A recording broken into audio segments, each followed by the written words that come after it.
Hai, saya Andrea. Video kali ini saya akan sedikit sharing pengalaman. Ya, mungkin pengalaman yang cukup menarik untuk didengar. Tanpa berbahasa-basi, langsung aja kita ke videonya. Ya, ini udah video ikut eskul tari. Pengalaman ini aku dapetin pas waktu kelas 5 SD.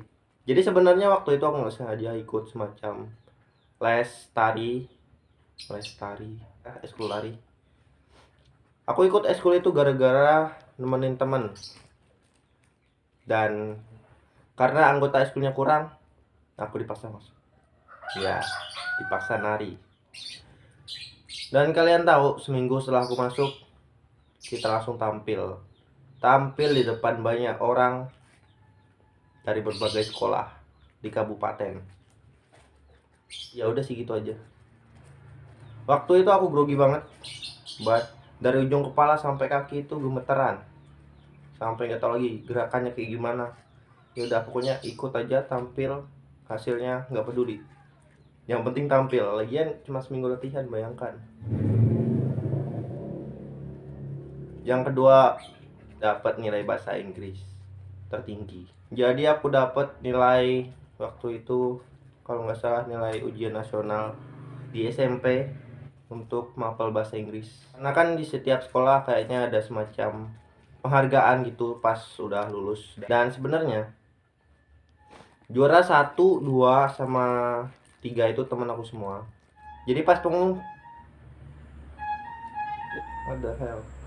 Jadi pas pengumuman nilai tertinggi itu, aku kaget banget dan nggak nyangka banget, karena kenapa harus aku? Padahal temen aku itu ada bahasa Inggrisnya yang lebih jago, dan ya mungkin kurang rezeki aja sih, makanya aku yang dapet.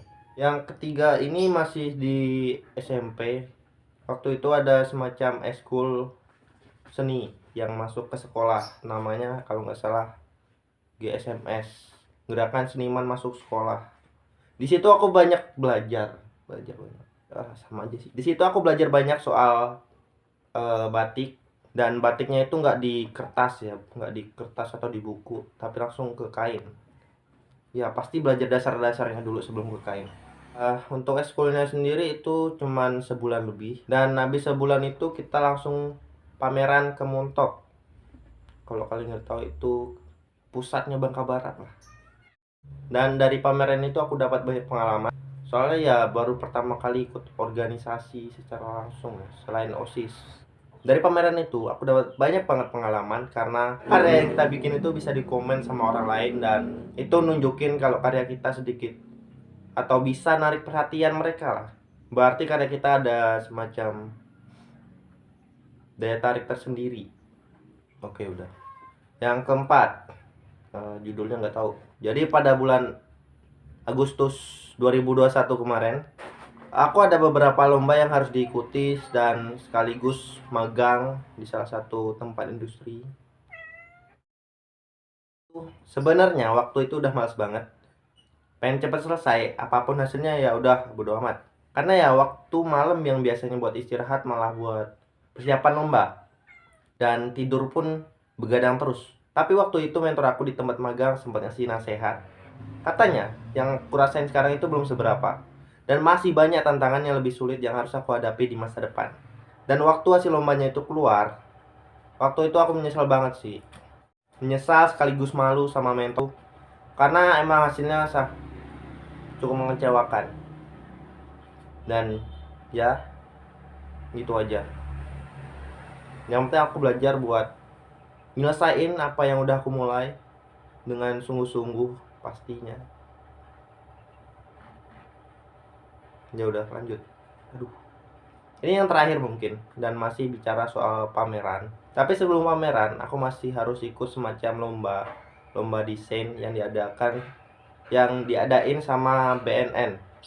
Selain lomba, aku juga ada workshop. Di situ ada perwakilan dari BNN, dan terus beberapa mentor yang ngejelasin materi sesuai dengan bidang lombanya masing-masing. Lomba yang aku ikutin waktu itu desain poster soal narkoba, karena ya BNN tahulah kan. Dan lagi-lagi hasil yang aku dapetin juga kurang memuaskan. Tapi it's okay. Kegagalan itu karena ada kendala teknis laptop aku, tiba-tiba error, dan semua file yang udah aku kerjain siang malam hapus. Bukan terhapus, tapi hilang. Setelah workshop sama lomba itu kita langsung ke pameran. Tempatnya juga sama, sebenarnya acara ini sama, disatuin gitu. Banyak sekolah dari berbagai kabupaten yang ikut pameran itu, bukan cuma di Bangka aja, tapi di Belitung juga. Di sini aku jadi desainer di stand SMK 1 Tempilang. Cukup capek, apalagi orang juga mau cepet jadi gitu kan. Dan dari pagi sampai sore cuma duduk di depan laptop, itu cukup nguras tenaga juga sih. Meski nggak ngelakuin kegiatan fisik yang intens, tapi otak kita harus jalan terus, makanya ya sedikit nguras mental lah. Ya mungkin itu aja, ada enggaknya pengalaman yang bisa kalian pelajari, itu kalian bisa nilai sendiri. Atau ada pengalaman lain mungkin, contohnya kayak pengalaman bucin.